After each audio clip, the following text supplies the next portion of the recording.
Le sourire que j'affiche vient du fait que cela me fait toujours rire de voir comment, dans les journaux, on aborde les histoires de la monarchie britannique. Bien sûr, il y a toujours eu du drame au sein de la royauté, mais les tensions actuelles entre la reine Camilla et la princesse Catherine font à nouveau la une des médias. Avec la famille royale qui soutient fermement la bien-aimée princesse de Galles, le passé controversé de la reine Camilla est une fois de plus examiné de près. Cependant, la situation a pris une tournure inattendue lors du récent sommet de Balmoral, où la princesse Anne a révélé un message choc de la reine Elisabeth concernant la princesse Catherine. Cette révélation a plongé Camilla dans la tourmente, laissant le public se poser des questions sur son rôle au sein de la famille royale. Mais que disait exactement la reine Elisabeth à propos de la princesse Catherine? Rejoignez-nous pour explorer les détails de cette révélation stupéfiante. Avant de plonger dans le sujet, examinons les rôles respectifs de la princesse Catherine et de la reine Camilla au sein de la maison royale. Catherine Elizabeth Middleton, plus connue sous le nom de Kate Middleton, née le 9 janvier 1982 à l'hôpital Royal Berkshire de Reading, a grandi dans une famille avec des liens solides avec la noblesse terrienne. Ses parents, Michael et Carol Middleton, travaillaient tous deux pour British Airways. Catherine fut baptisée le 20 juin 1982 à l'église Saint-Andrews de Bradfield. Elle a grandi dans une communauté soudée avec ses jeunes frères et sœurs, Philippa, Pippa et James. Grâce au fonds de fiducie du côté de son père, la famille Middleton bénéficiait d'une certaine stabilité financière. D'ailleurs, les arrière-grands-parents paternels de Catherine avaient eu l'honneur d'accueillir des membres de la famille royale britannique au début du XXe siècle. Du côté maternel, la famille avait des racines ouvrières fières, avec des ancêtres mineurs de charbon. En mai 1984, les Middleton déménagèrent à Amman, en Jordanie, où Catherine fréquenta une école maternelle anglophone, s'ouvrant ainsi à une riche expérience culturelle. La famille revint à Berkshire en septembre 1986, où Catherine commença à fréquenter l'école Saint-Andrews près de Pembrun. Elle continua ensuite sa scolarité en pension à Saint-Andrews, gagnant une variété d'expériences éducatives. En 1987, sa mère fonda Party Pièces, une société de vente par correspondance spécialisée dans les fournitures de fête, qui influença grandement l'éducation de Catherine. En 1995, la famille s'installa à Bucklebury, et Catherine poursuivit sa scolarité à l'école Downe House avant d'intégrer le prestigieux collège de Marlborough dans le Wiltshire, où elle excella dans le sport et obtint la médaille d'or du prix Duke of Edinburgh. Avant d'entrer à l'université, Catherine prit une année sabbatique. Pendant cette période, elle étudia l'art et la culture à l'Institut britannique de Florence en Italie, participa à un programme de rallye international au Chili axé sur le service communautaire, et travailla comme matelot au port de Southampton. Elle s'inscrivit ensuite à l'université de Saint-Andrew en Écosse, où elle commença par étudier la psychologie avant de se réorienter vers l'histoire de l'art, sa véritable passion. En 2005, Catherine obtint son diplôme de maîtrise en histoire de l'art. C'est à Saint-Andrew qu'elle rencontra le prince William, marquant ainsi un tournant décisif dans sa vie. La relation entre Catherine et le prince William commença en 2001 alors qu'ils étaient tous deux étudiants à l'université de Saint-Andrew. Leur romance devint publique en 2002, lorsque Catherine, dans une sublime robe en dentelle lors d'un défilé de mode caritatif, attira l'attention de William. Leur relation devint officielle en 2003, et ils partagèrent un appartement avec deux amis pendant leur deuxième année d'université. Bien qu'ils se soient brièvement séparés en 2004, ils se sont rapidement remis ensemble. En 2006, Catherine assista à la cérémonie de remise de diplôme militaire de William à l'Académie royale militaire de Sandhurst. Leur relation prit une courte pause en avril 2007, mais se raviva rapidement.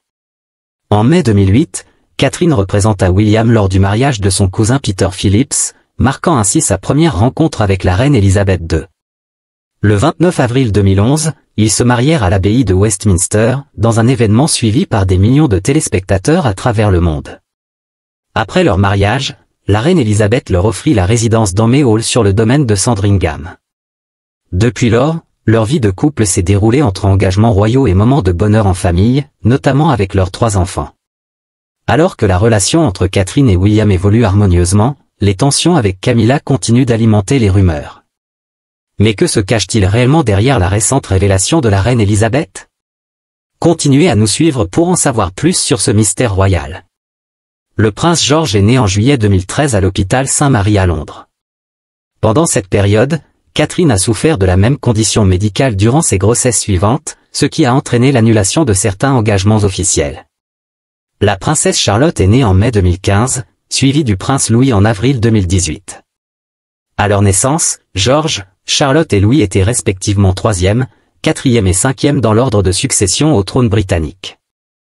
Lorsque Catherine épousa le prince William en avril 2011, elle devint officiellement princesse du Royaume-Uni et reçut le titre d'Altesse royale. De plus, elle fut nommée duchesse de Cambridge, comtesse de Strathearn et baronne Carrickfergus.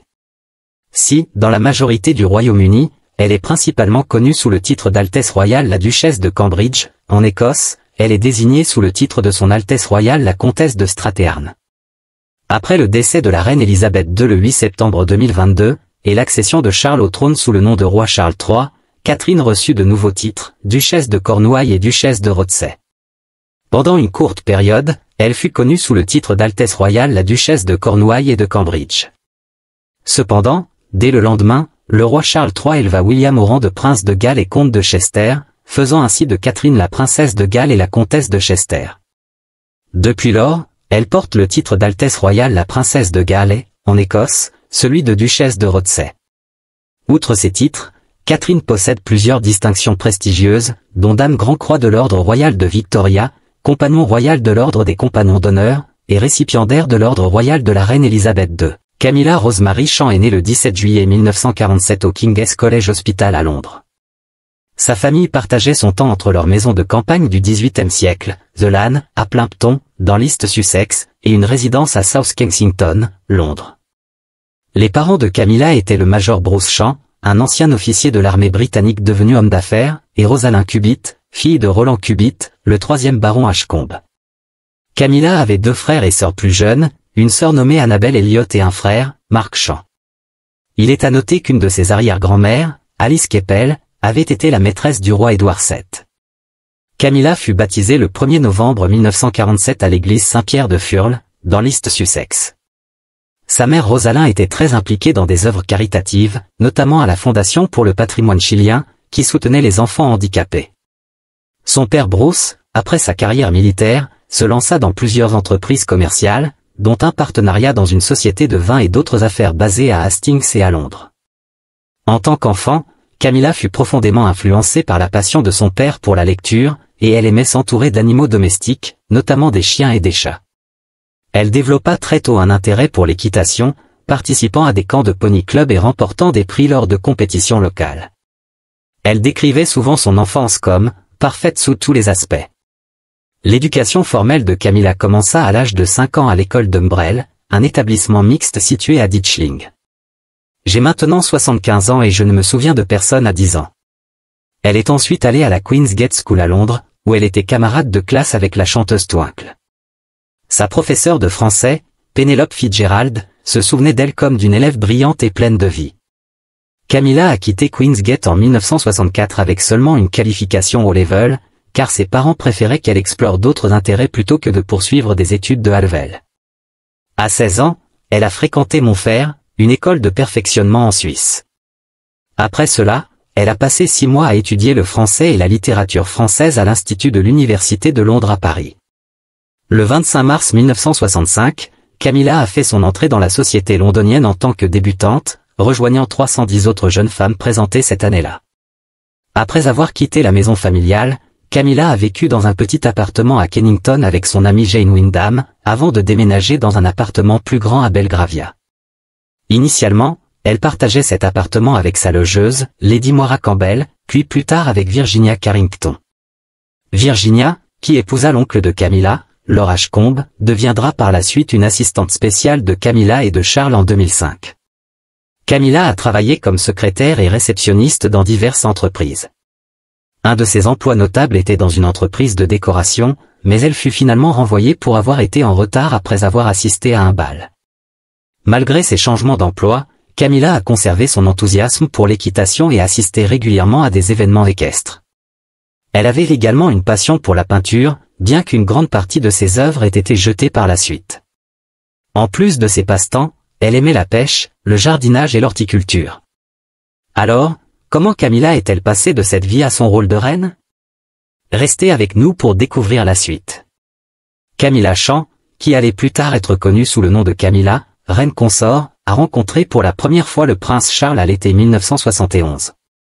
Avant cette rencontre, Camilla avait mis fin à sa relation avec Andrew Parker Bowles en 1970, qui était alors impliqué avec la princesse Anne. Bien que Camilla et Charles aient fréquenté les mêmes cercles sociaux et assisté aux mêmes événements, ils ne s'étaient pas encore rencontrés formellement avant d'être présentés par leur amie commune, Lucia Santa Cruz. Contrairement à la croyance populaire selon laquelle ils se seraient rencontrés lors d'un match de polo, leur introduction a eu lieu chez Santa Cruz. Après leur rencontre, Charles et Camilla sont rapidement devenus de proches amis, et leur amitié s'est vite transformée en relation amoureuse. Leur romance était bien connue dans leurs cercles sociaux, et ils étaient souvent vus ensemble lors des matchs de polo à Smith's Lawn, dans le Windsor Great Park, où Charles jouait.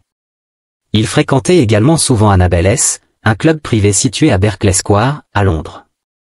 Au fur et à mesure que leur relation devenait plus sérieuse, Charles a rencontré la famille de Camilla à Plimpton, et elle a été présentée à certains membres de la famille royale. Cependant, leur relation a subi un revers lorsque Charles est parti rejoindre la marine royale au début de l'année 1973, ce qui a finalement conduit à leur rupture. Les raisons de leur séparation ont fait l'objet de plusieurs théories. Dans son livre de 2008, Royal, Her Majesty Queen Elizabeth II, Robert Lassay suggère que Charles a peut-être senti qu'il avait rencontré Camilla trop tôt dans sa vie et ne lui a pas demandé de l'attendre pendant qu'il était en service naval. Une autre théorie, avancée dans le livre Diana de Sarah Bradford en 2007, affirme que Lord Mountbatten, le grand-oncle de Charles, aurait orchestré l'affectation de Charles à l'étranger pour mettre fin à sa relation avec Camilla et ouvrir la voie à des fiançailles avec sa petite-fille Amanda Knatchbull. D'autres sources suggèrent que la reine-mère, Elisabeth, désapprouvait Camilla, préférant que Charles épouse quelqu'un de la famille Spencer, qui étaient des amis proches. Il y avait également des questions quant à savoir si Camilla ne préférait pas épouser Andrew Parker Bowles, avec qui elle avait une relation intermittente depuis la fin des années 1960. De plus, on pensait que Charles avait décidé de ne pas se marier avant ses 30 ans. Camilla a affronté de nombreux défis sur son chemin vers le mariage avec Charles et son intégration dans la famille royale. Ils se sont finalement mariés le 9 avril 2005. Elle a reçu le titre de princesse de Galles. Cependant, par respect pour la défunte princesse Diana, Camilla a choisi de se faire connaître sous le nom de duchesse de Cornouailles. Diana était profondément aimée, tant en Grande-Bretagne qu'à l'international, et sa mort tragique en 1997 a eu un impact profond sur le public. En adoptant le titre de duchesse de Cornouailles, Camilla a montré sa sensibilité aux sentiments publics et son désir d'honorer la mémoire de Diana plutôt que de l'éclipser. Cette décision a facilité sa transition dans son nouveau rôle au sein de la famille royale et l'a rendue plus acceptable aux yeux du public. Pendant de nombreuses années après leur mariage, on s'attendait à ce que Camilla soit connue sous le titre de « princesse consort » lorsque Charles deviendrait roi. Ce titre était perçu comme une manière de reconnaître son rôle sans diminuer l'héritage de Diana.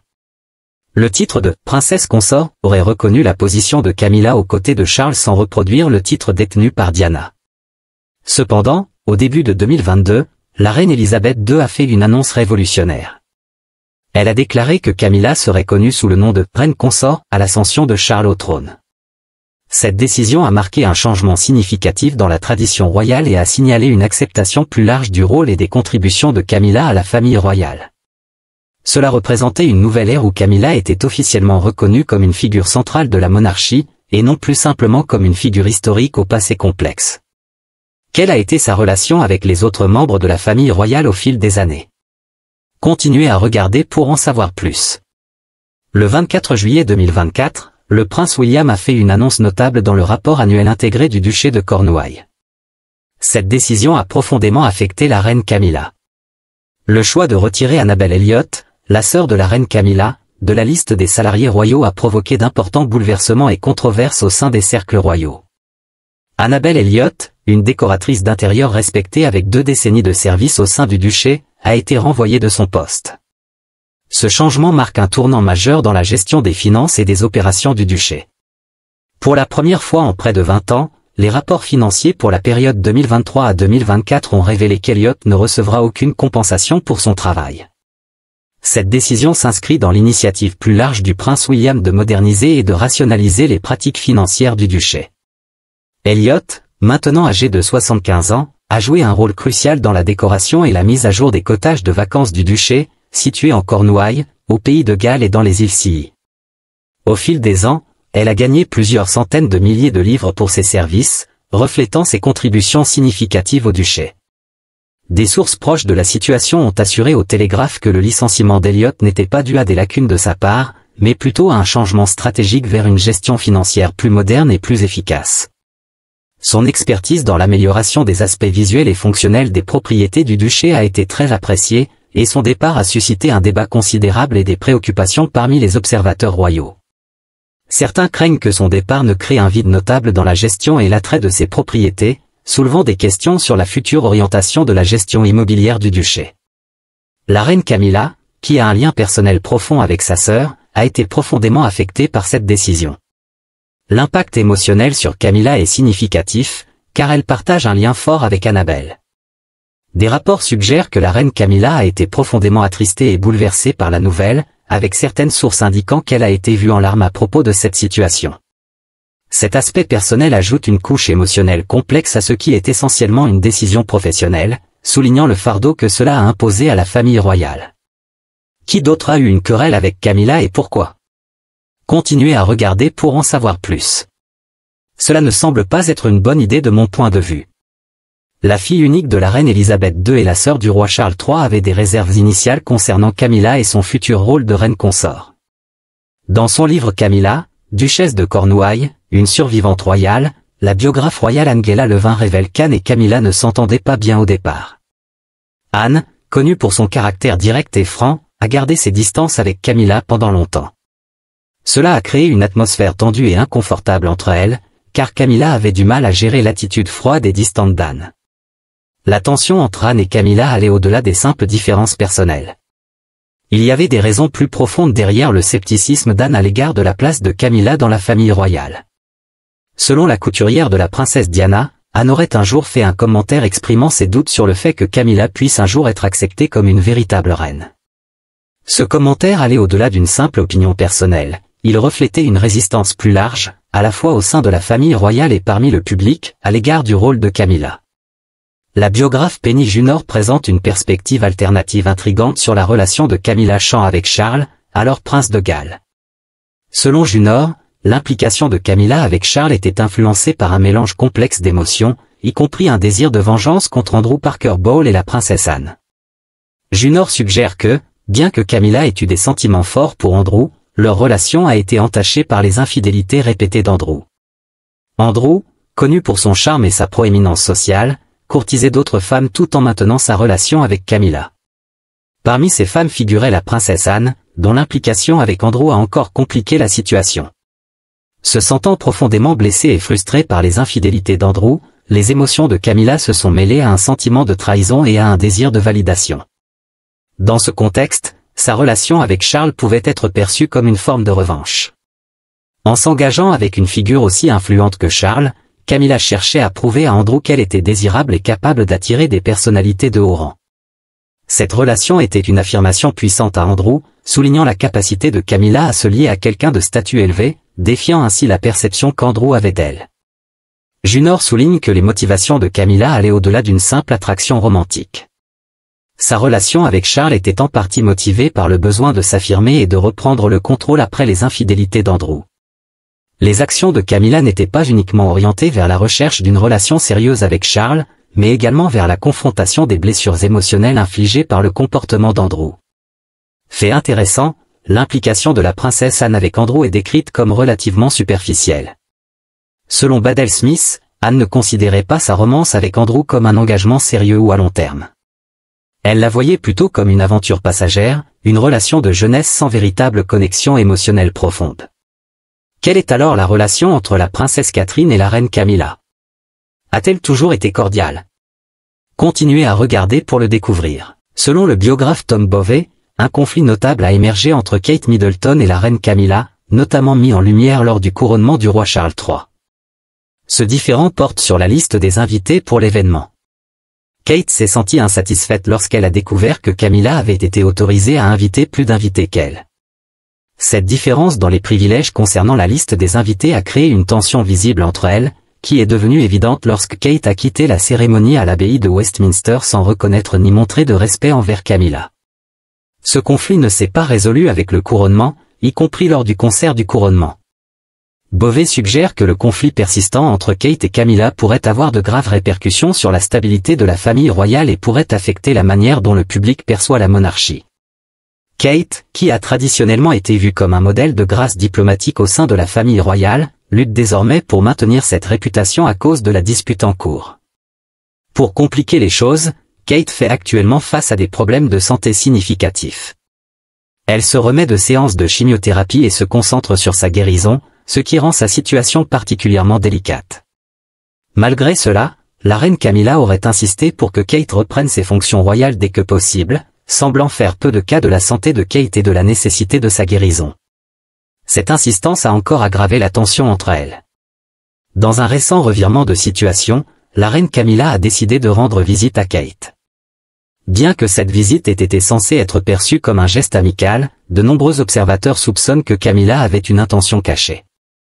Lors de cette visite, Camilla a exprimé son propre épuisement face aux nombreuses responsabilités royales qu'elle gère et a suggéré que Kate prenne en charge certaines de ses responsabilités.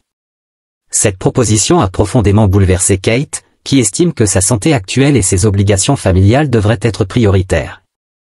Cette suggestion n'a fait qu'intensifier le conflit existant, provoquant une montée des émotions et un débat public sur qui a raison dans cette situation, Kate, qui lutte contre un cancer et se concentre sur sa guérison, ou Camilla, qui insiste pour maintenir son rôle royal. Le conflit a non seulement tendu la relation entre Kate et Camilla, mais il a également impliqué le prince William. Il a publiquement soutenu Kate et critiqué les actions de Camilla, contribuant ainsi à la tension croissante au sein de la famille royale. De plus, les remarques récentes de la reine Camilla sur son sentiment de fatigue et d'épuisement face à ses responsabilités ont suscité des critiques. Beaucoup de gens estiment que les plaintes de Camilla semblent triviales en comparaison avec les sérieux problèmes de santé de Kate, ce qui a encore alimenté la controverse. Le drame a dépassé les frontières de l'Angleterre, impliquant le prince Harry et Meghan Markle, qui ont exprimé leur soutien ferme à Kate. Mais Catherine entretient-elle une relation plus amicale avec la reine Elisabeth ? Continuez à regarder pour le découvrir. Catherine a été profondément influencée par la reine Elisabeth, qui lui a offert des conseils subtils mais impactants alors qu'elle se préparait pour son futur rôle de reine. Leur relation est devenue proche au fil du temps, avec des rencontres régulières pour le thé l'après-midi lorsque William et Catherine résidaient au palais de Kensington. Ce lien s'est encore renforcé en 2019, lorsque la reine Elisabeth a reconnu la dévotion de Catherine à la famille royale en lui décernant la Dame Grand Croix de l'Ordre Royal de Victoria, un honneur prestigieux. Cela reflétait son engagement envers ses devoirs royaux. Les deux femmes sont connues pour leur sens du style raffiné et discret, reflet de leurs valeurs communes. Ayant grandi pendant les difficultés de la guerre, la reine Elisabeth était célèbre pour sa frugalité et réutilisait souvent ses vêtements. Catherine, tout en adoptant une approche plus moderne, est célébrée pour ses choix de mode pratiques et intemporels, mêlant sans effort des pièces classiques à des articles de créateurs haut de gamme. Leur respect mutuel et leur compréhension des valeurs de l'une et de l'autre ont été évidents tout au long de leur relation. En plus de leur goût similaire pour la mode, la reine Elisabeth et Catherine partagent une passion profonde pour la photographie. L'intérêt de la reine Elisabeth pour l'art a commencé dès son enfance lorsqu'elle a reçu un appareil photo Box Brownie, déclenchant une passion qui allait durer toute sa vie. Catherine, fervente photographe amateur, a suivi ses traces, capturant souvent des moments significatifs de sa propre famille. Pendant la pandémie, elle a joué un rôle clé dans le projet Old Steve de la National Portrait Gallery, qui encourageait les gens à travers le Royaume-Uni à soumettre des photos capturant l'essence de la vie en période de confinement. De plus, la reine Elisabeth et Catherine ont toutes deux été des sources de réconfort et de soutien pour la nation lors de périodes difficiles. Quel message de la reine Elisabeth la princesse Anne a-t-elle révélé à propos de la princesse Catherine, et qui a plongé Camilla dans la tourmente? Continuez à regarder pour le découvrir. Les souhaits de la reine Elisabeth et la réaction de Camilla. Le sommet de Balmoral a récemment mis en lumière des conflits significatifs au sein de la famille royale, notamment entre la reine Camilla et la princesse Catherine. Malgré ces tensions, le public reste optimiste quant au fait que Catherine honorera et perpétuera l'héritage de la reine Elisabeth, guidant la monarchie vers une nouvelle ère. Le sommet a introduit un plan de réorganisation qui signale un changement majeur, mettant l'accent sur l'efficacité financière et l'implication de nouveaux membres royaux actifs. Cette initiative vise à répondre aux défis posés par les membres âgés de la famille royale actuelle et à assurer la stabilité et la pertinence à long terme de la monarchie. Le sommet était une réunion cruciale, axé sur l'avenir de la famille royale avec des discussions intenses sur la restructuration financière, mais également sur la prévention de certains des défis sociaux d'aujourd'hui, tels que l'inclusion des jeunes membres royaux pour assumer davantage de responsabilités. Camilla s'est fortement opposée à ces changements, en particulier à l'idée de retirer ses proches de la liste des paiements royaux et de transférer ses fonctions à des membres plus jeunes de la famille. La situation s'est envenimée lorsque Camilla a fait une remarque directe, remettant en question l'aptitude de Catherine à devenir reine. La princesse Anne est intervenue, rappelant à Camilla les souhaits de la reine Elisabeth, à savoir que Catherine devienne reine lorsque le prince William montera sur le trône. Cette révélation aurait laissé Camilla se sentir trahie. Malgré ses contributions significatives à la famille royale, la reine Elisabeth avait déjà exprimé son souhait que Camilla soit reine consort lorsque Charles deviendrait roi, et que Catherine assume finalement le rôle de reine. Cela avait été confirmé publiquement lors d'une apparition publique et dans une lettre célébrant son jubilé de platine. Le soutien de la reine Elisabeth à la fois pour Camilla et Catherine était destiné à assurer une transition en douceur au sein de la famille royale. La reine Elisabeth avait toujours espéré que William et Catherine auraient un mariage aussi heureux que le sien dans ses premières années. Après leur mariage en 2011, William a pris le rôle de pilote de recherche et de sauvetage, et le couple a choisi de mener une vie relativement modeste. Leur mode de vie simple a été bien accueilli par le public, qui garde espoir quant au futur rôle de Catherine en tant que reine. Beaucoup voient son ascension attendue au trône comme une continuation de l'héritage respecté établi par la reine Elisabeth. Les experts et le public ont une opinion favorable de l'avenir de Catherine en tant que reine, citant sa relation forte avec la reine Elisabeth et son dévouement sans faille aux devoirs royaux comme des raisons clés pour lesquelles elle est bien adaptée à ce rôle. La princesse Anne a joué un rôle crucial en tant que mentor pour Catherine, l'aidant à naviguer dans les complexités de la vie royale et à la préparer à ses futures responsabilités en tant que reine. Alors que la monarchie entre dans ce nouveau chapitre, le leadership de Catherine sera essentiel pour préserver son héritage et la guider vers l'avenir. Que pensez-vous de la décision de la reine Elisabeth? Dites-le nous dans les commentaires. Merci d'avoir regardé cette vidéo, nous espérons que vous l'avez trouvée intéressante. N'oubliez pas de liker et de vous abonner. Cliquez sur la vidéo suivante affichée sur votre écran pour suivre vos histoires de célébrités préférées. À bientôt.